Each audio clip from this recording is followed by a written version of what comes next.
Sack to the Future. This is week number 3. As you can see, it's the Monday prime time game, and as you see the rankings, these are two terrible teams. The Jets of 1963 favored to win by 1 point over the 63 Broncos. There you see the records, both 0-2. In fact, currently, again, this is 1963 football, 1963 rosters, but of course in 1963, not all divisions were the same, or not all the teams existed. So unfortunately, Madden 18 will not let you change divisions or anything like that. So we have to stick with the structure, which means a 32-team league, and there's an AFC and an NFC. Of course, there's not AFL and NFL.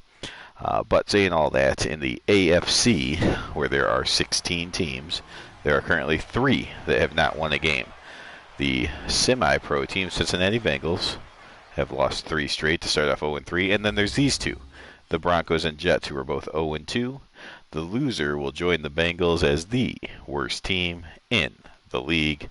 You see the Broncos come in ranked with the worst offense and the fourth worst defense. 29th in defense, that's 4th worst.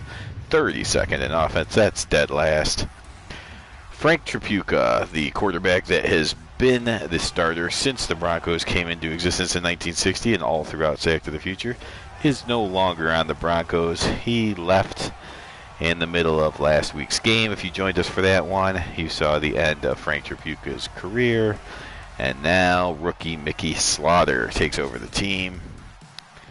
The Jets are, of course, the Jets for the first time after spending 3 years as the New York Titans. They are now finally the New York Jets, and their uniforms reflect that, of course. Helmet's not exactly correct for these Broncos. It's the jersey that's incorrect, but the helmet, pants, and things like that are the correct versions of the 63 team. So we're close as Madden 18 will let us be. But more importantly than that, there you see Cincinnati. That's how they got to 0-3, by getting crushed by the Oilers. But here on what is Monday Night Football of week number 3, we will see scores at the bottom. And again, there's not many teams left in the league that haven't won a game yet, but one of these two teams will join them at 0-3. Mickey Slaughter, 47 yards, 1 touchdown, 1 pick in the late part of last week's game. He was over 70%. But again, he just played a little over a quarter in his career so far.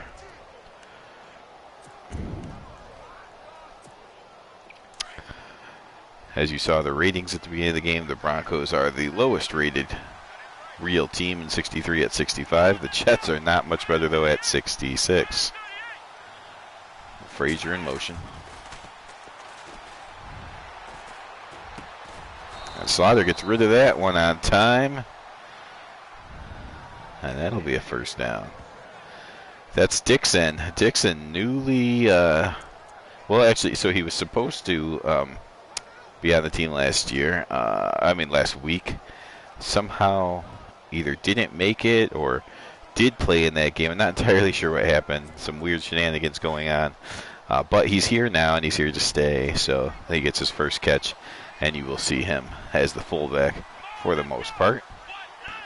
Hey, Vinny. There's a nice block, and Joe might go the distance. He's got one man to beat, and he will fight and get into the end zone for a touchdown. Huge run by Joe. Again, this is the matchup to see who will join the Cincinnati Bengals as the worst team in the AFC. Yeah, Dixon, I don't know. They said they were bringing him up. I believe he even caught a pass and was in a couple different plays, and then somehow went back to the practice squad. But we've signed him officially now. He's in. I checked before this game. He's in the depth chart. He made a play again today. So hopefully after the game he remains on the real squad. Vinny, I did start the broadcast a couple seconds early just to capture the ratings for anyone that wanted to see. And the Broncos come in at a 65, where the Jets are a 66. So again, the Jets technically a 1-point favorite.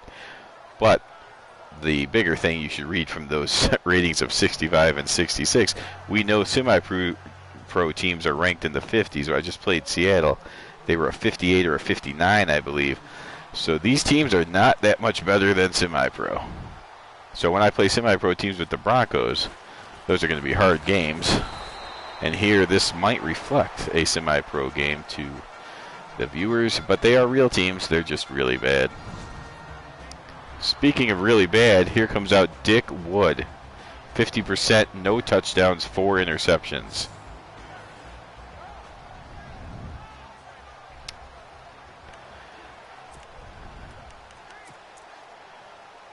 Hopefully, we can keep him on that trajectory of being completely useless.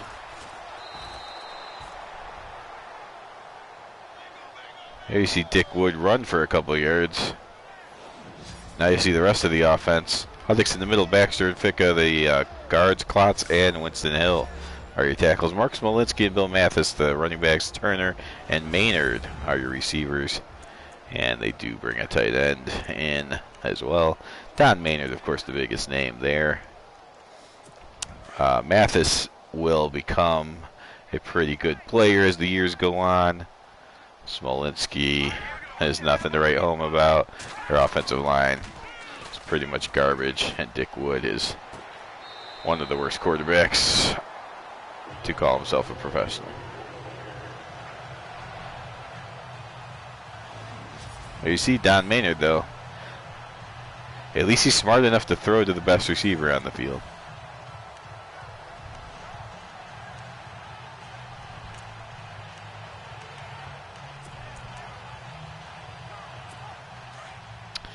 This will wrap up week 3 on this channel. I believe the Tears 89 channel has wrapped up as well. Vinny, do you have another game or not? I feel like maybe the showcase game. I think Vinny is done with all his controlled teams. But I believe the Chargers are still left to play. And then John M channel will still bring you the undefeated Lions. And he may have one more as well. Not sure if the Steelers have played or not. I guess we could see. This is the Monday night game, so we can see all the games that have been played. Should show some scores at the bottom. So we'll look at. Yep, there we go. Chargers have not played yet. So Chargers on the Vinny X Wolf channel is one of the things that will remain. Again, that's a showcase game, so Vinny will not be able to control either one of those teams. Dick Wood throws that into the ground. Came up a little short.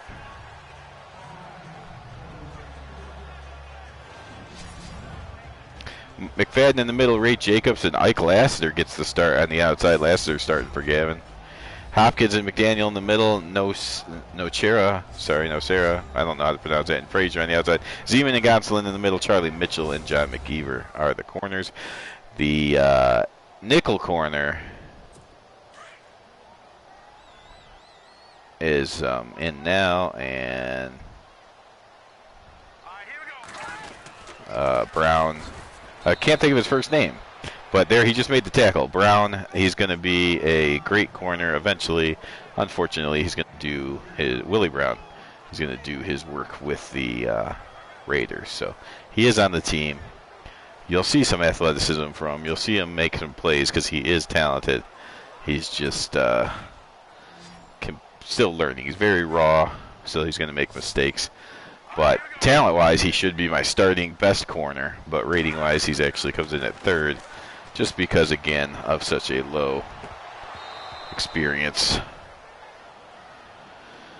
There's a man with a lot of experience, the best player on the defense, Goose Gonsolin, breaking up that pass. Yep, okay, so the John M channel confirmed before we see the scores. The Steelers are still left to go. Steelers, one of those 1-1 teams. This is a long field goal, number 97, for a 57-yarder. This better not be good.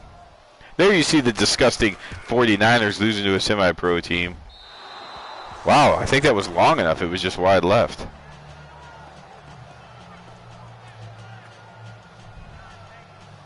We've had 2 semi-pro teams beat real teams this week. A disastrous week 3 on top of Injuries, a big one that was reported was an injury to starting quarterback of the Dallas Cowboys, Don Meredith. But the good news is all x-rays came back negative.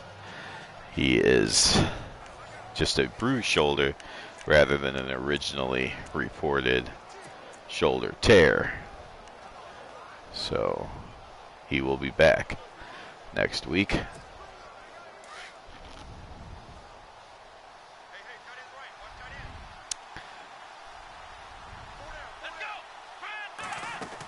Well, fake it to Joe. And Perbola was wide open. Mickey Slaughter fired it nowhere near him, but he made a diving catch. Sturms in the middle, Barnes and McCullough are the guards. Danehauer and Perkins are the tackles for the greatest line in the world. Billy Joe and Donnie Stone, Lionel Taylor and Al Frazier, and then, of course, the diving master himself, Perbola, is the tight end.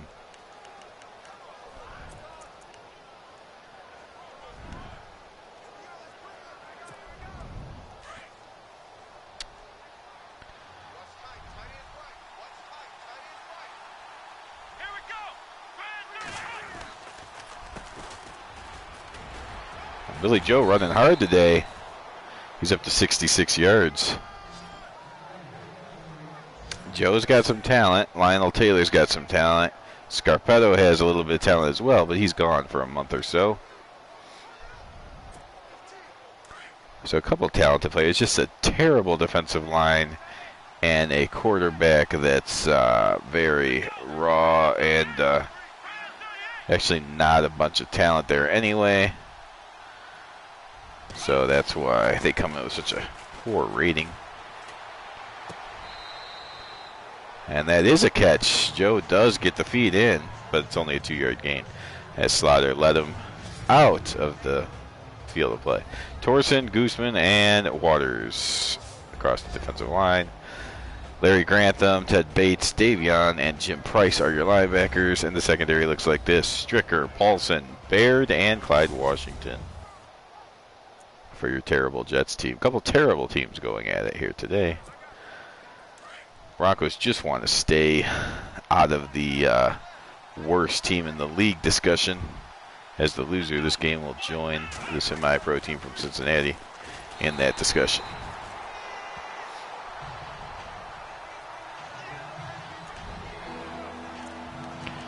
And it looks like Mickey Slaughter will have to go to the air again.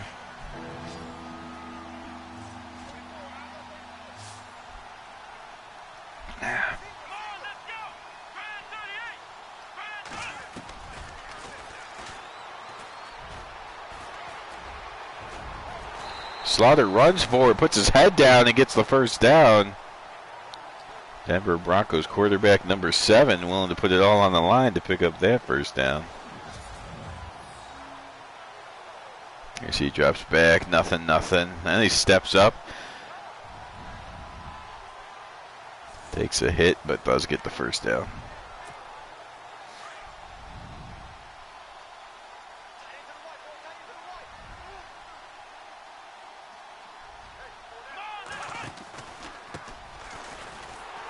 And there's Billy Joe getting tackled. First man.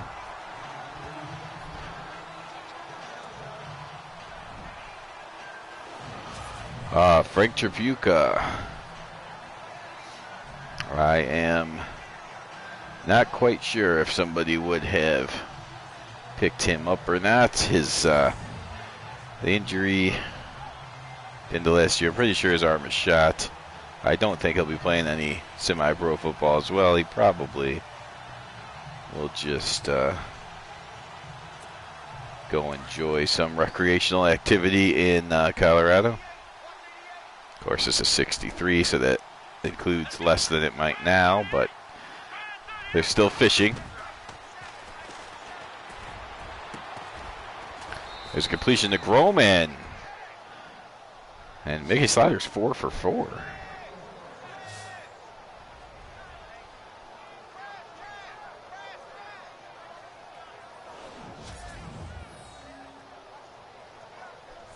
Yeah, if he's going to want to play semi-pro ball, he's going to have to go under the witness protection program to get there.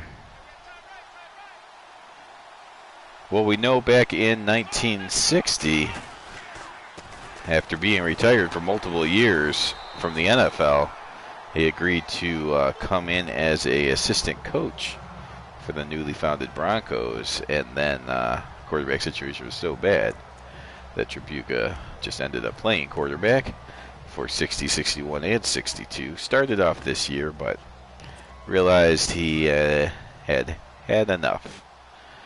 And he is no longer a player, but I'm sure he would like to get back to coaching.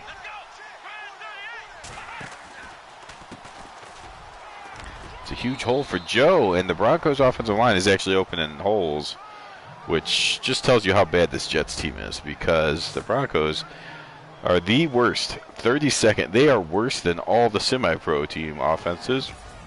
Dead last, 32 out of 32 teams coming into this game. But Joe is getting holes here again against a absolutely pathetic New York Jets team.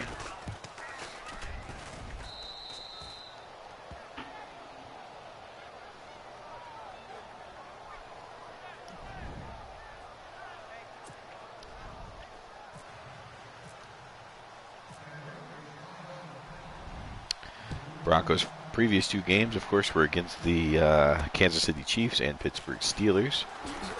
Both teams with decent defenses, not world-beater defenses or anything.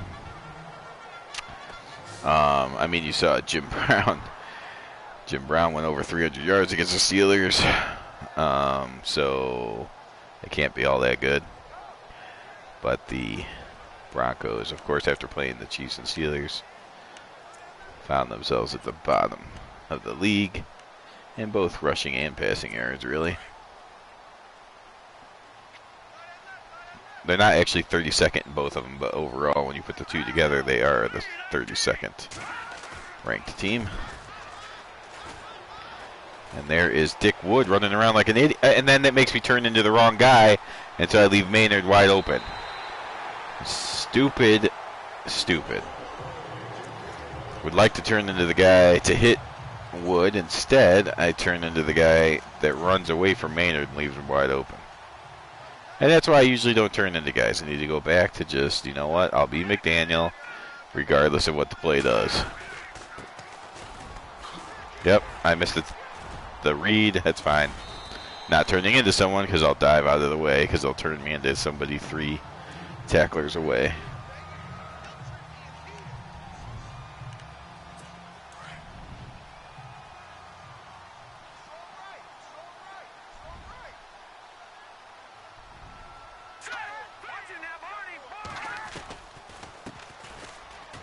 Oh, come on. McFadden didn't make the tackle, but he really slowed down Smolinski. He was walking as if he was mummified after that broken tackle. Kind of surprised he didn't end up fumbling when he got hit, but at least it's not a first down. Ooh, they're going all out in the air. Let me put some, of course. And the ball is tipped and dropped incomplete. Yeah. Yeah.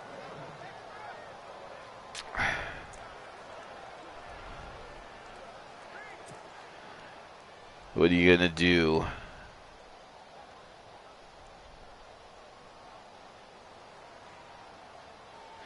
And that's one of the problems with all-time rosters, is when you go back, for some teams have 100 years of history, but even the Lions have still a long history as well. I mean, historically, the Bears are clearly the better franchise than the Lions overall. More Hall of Famers, more championships. But when you have that many years to look through, you're basically going to find just a team loaded with 90 overalls at almost every position. Unless there's just a position the franchise has never been good at, such as quarterback for the Chicago Bears. And that's why you have Cutler starting a game. But if you reduced it to maybe just a, I mean, for instance, if it was 80s and 90s, the Lions would still have Barry Sanders, but the Bears would have a bunch of 90s on defense where the Lions would have maybe Chris Spielman.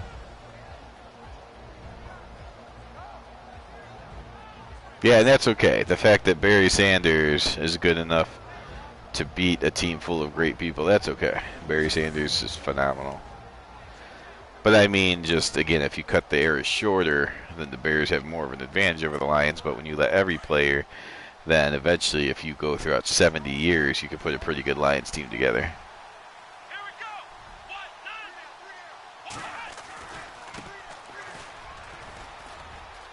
Oh, Joe gets past that little wave of... Well, there was more blockers than defenders, so it's not like I shouldn't have got through. Sometimes I run into my blockers and get stuck, so at least I didn't do that.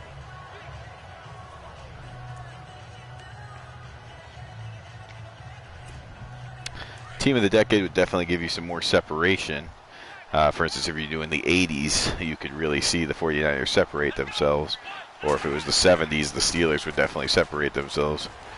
But when you do all time, then you get the 70 Steelers plus a little bit more. But then you have a team that was garbage in the 70s, but they pull guys from the 50s and from today, and then they end up being just as good of a team as the Steelers were. So, I mean, it's two different things you're looking for, but if you're looking for some separation, teams of the decade would definitely be a better way to go there. Also, you have less competition on who should make it. You know, Eli versus Phil Simms. Well, if you did different decades and stuff, then they would both be on their respective decade teams. Oh, look at that. Dixon fighting hard. There, you see, it's a done deal. So they didn't announce this last time. So I think it's going to stick. I think he's in. $540,000 back in 1963. I'm surprised we never heard of this Dixon guy.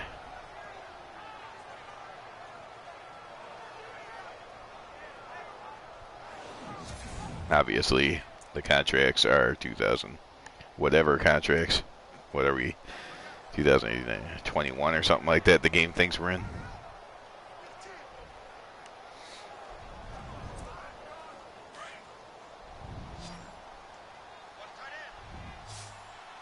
Yeah, well, all the young talent that is on the Broncos for some reason will turn into great Raiders, so that's super awesome.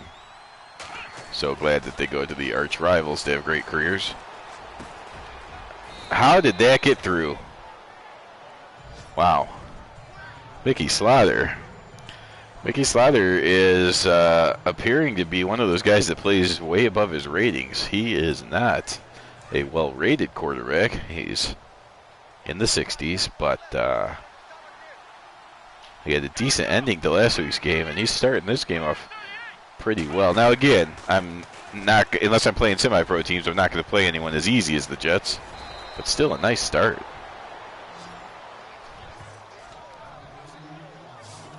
And there's Billy Joe, the guy that I really need to become a star if I'm going to have a chance to compete in any of these games. If Slaughter continues to play above his ratings, that will of course help as well, but I just don't think he's capable of stardom. Billy Joe, maybe he could have a star season or two. He's definitely not a terrible player.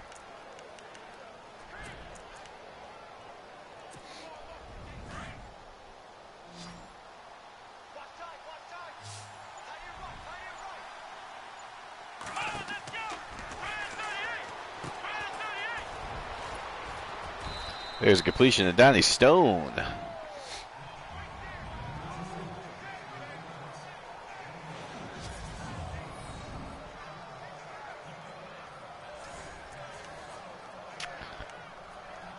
Now, see, if you want to push that trade up and do it here in 63, I'd be all for that before, you know, Cookie Gilchrist loses a step or anything. I hit the wrong button. It's just the play I want to do. Let's see, is Groman going to get off?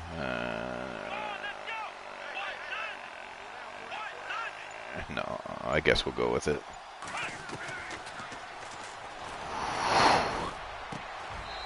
It's complete to Probola for the touchdown. Mickey Slaughter off to a fantastic start. Must be something about wearing the number 7.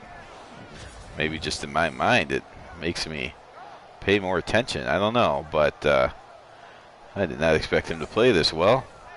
And that is a welcome surprise to, again, the worst offense in the league coming into this game.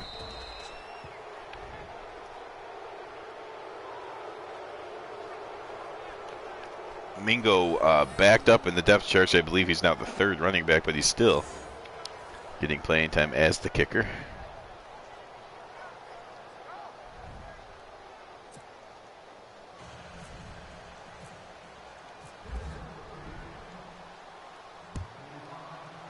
And this is out of the back of the end zone. All right, the Broncos have built a 21-3 lead. These Jets are, I know they're rated higher than semi-protein, but they are actually easier. Certainly easier than Seattle was. My God, that was a nightmare. But pretty much easier than any team I've played so far. But let's not talk too much trash because we're not even in the second half, so I don't want the Jets to turn into something. Maybe Dick Wood gets excited and leads them into some sort of scoring.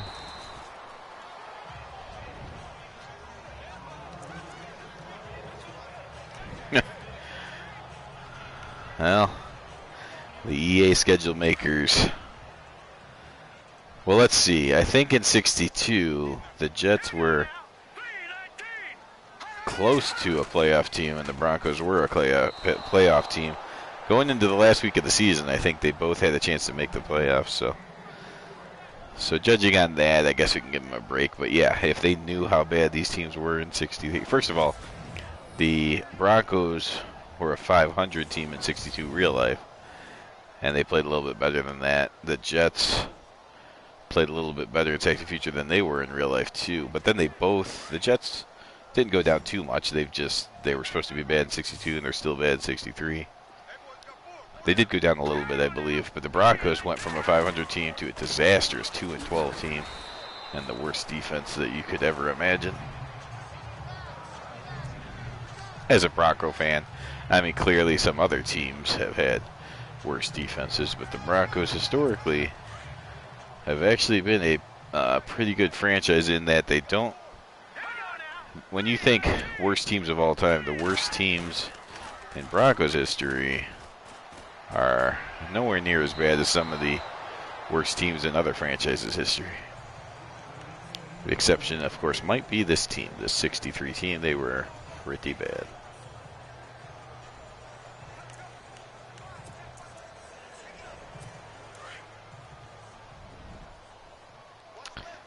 What is it? Where's Wahoo? Dang it. Why is it? It didn't take. It didn't take the adjustment, and now I wonder if Turner. What? Oh, wide open. He was left, but he dropped the ball. So, okay. Know why they give you adjustments, and then they just decide to refuse to listen to you. But I actually heard in Madden 20 that you can snap the ball even quicker, giving the defense even less time to make adjustments, which is pretty scary. Especially if you get into those hurry-up offenses of like the Buffalo Bills early 90s.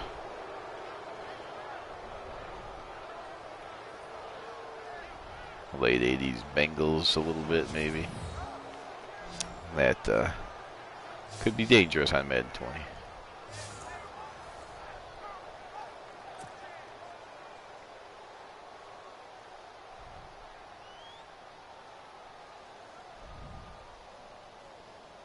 Well, the Bills lost.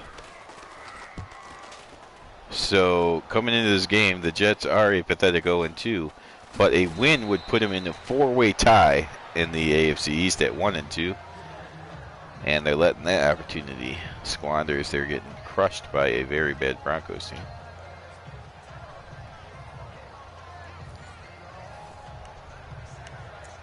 Be fantastic if the Bengals and Jets played next week, so we could see who is the worst of the worst, a semi-pro team or the Jets.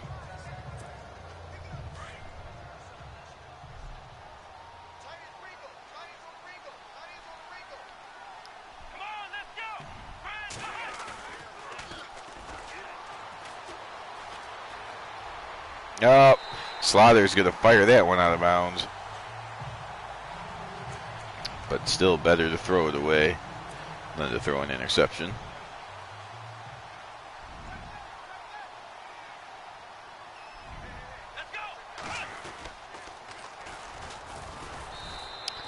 Donnie Stone gets his legs taken out. That was his first carry.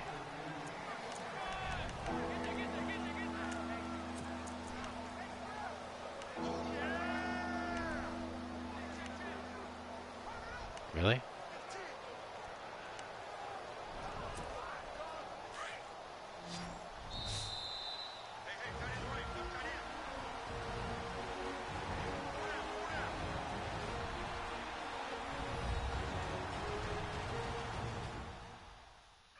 And there you see a sponsor message from CCW. Friday Night Wrestling, of course.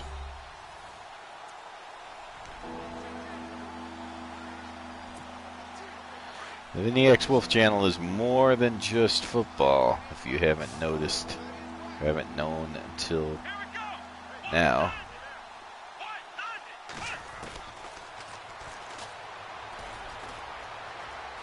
Come on, someone. What? Alright.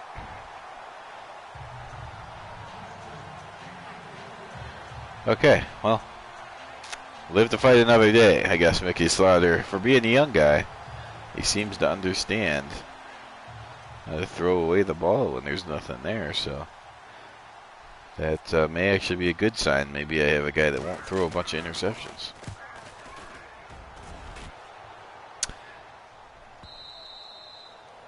That punt's too strong, though, and that'll give the Jets the ball at the 20.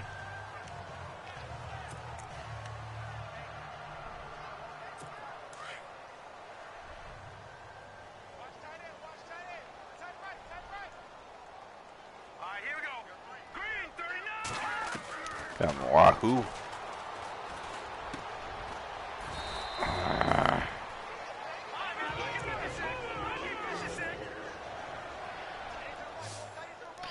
With a little shading underneath.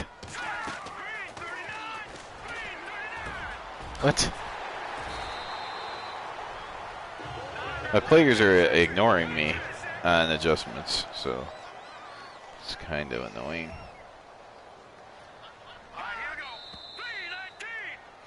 There's another flag. False start on the Jets.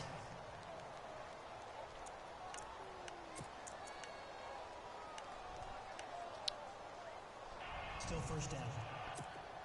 So that CCW, Friday Night Wrestling, I forget what that stands for.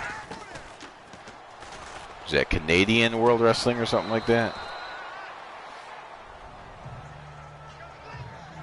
No, not Canadian World Wrestling. CCW. Canadian Championship Wrestling.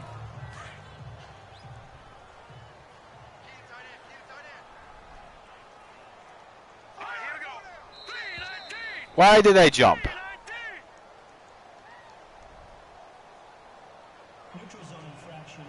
So there's a false start and a neutral zone.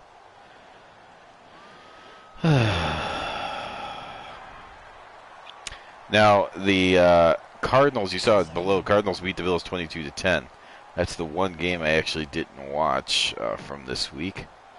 So since there's still a couple games to come from the John M channel, and I certainly have not heard that there's any sort of doubleheader or anything like that, so I think we will have a couple days go back and check out some of the stuff I missed. Not sure why the Cardinals were able to win that game by 12, but I'm sure I'll figure it out. Don Maynard becoming an irritant. You know what? When I played Bobby Mitchell, and I knew he was their whole team, I did a lot of doubling, and I haven't done that. I need to probably do some more double teaming of Don Maynard. See if that helps. Well, it makes him go somewhere else at least.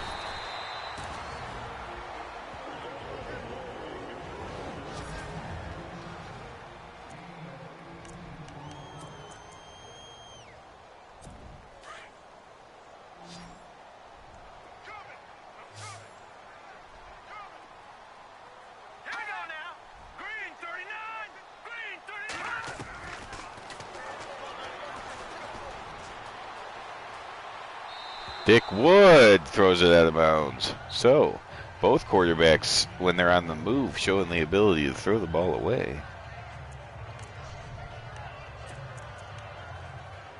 Can't do that. Give me some of this.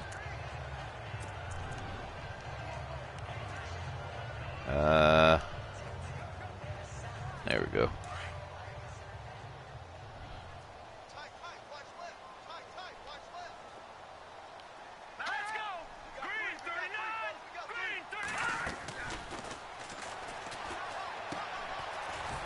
And Wahoo McDaniel tracking him and takes him down before he can get to the goal line. So every once in a while I actually do make the play I'm supposed to. Exciting news for those of us, or those watching, that think I usually just screw everything up. Now with that said, I'll probably cover the wrong guy in this one. Well, the hit's not good enough when it's Don Maynard.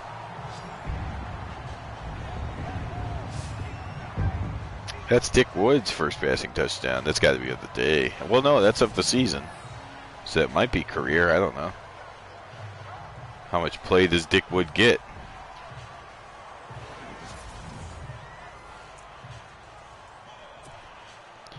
The age-old question. Oh!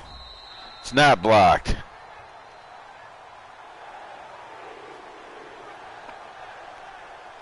Well, as bad as the Jets' defense is, the Broncos aren't going to be undone that easily.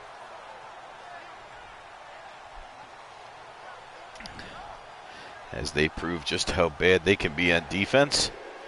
And because the Broncos' defense is so horrible, the game is certainly never over. And now that's just an 11-point game. It's certainly not anything near over.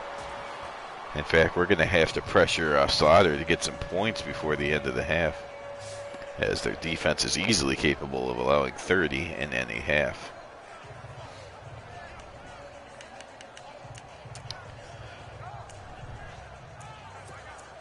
Now, let's see. Let's be smart about things, though. Don't want to turn it over and make it a disaster. See how they line up here. Okay.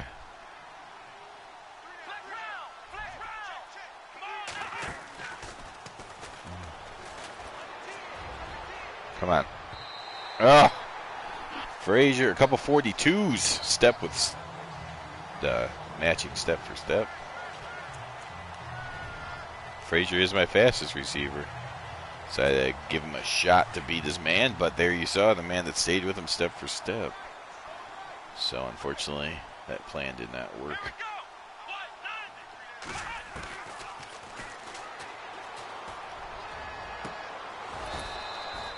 Better.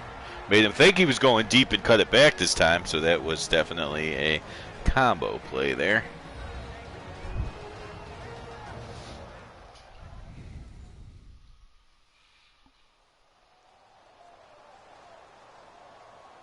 Now a more experience or awareness filled corner may have saw that coming, but I don't think the Jets have anyone like that on their team. Well, Larry Grantham would have saw it coming, but he's not a corner. So.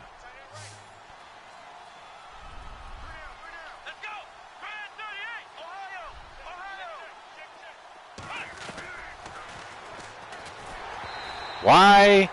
It isn't. It is complete, so that helps. But that was a ridiculous amount of pass rush. reason for such rush.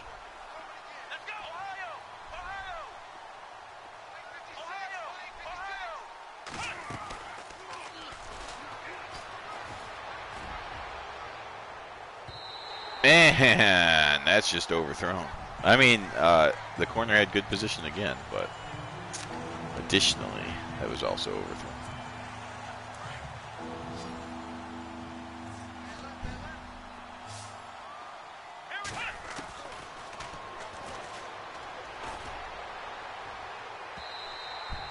All right.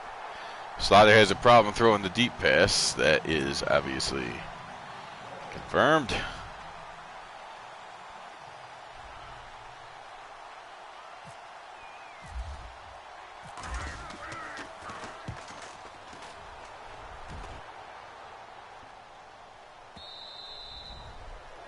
Touchback.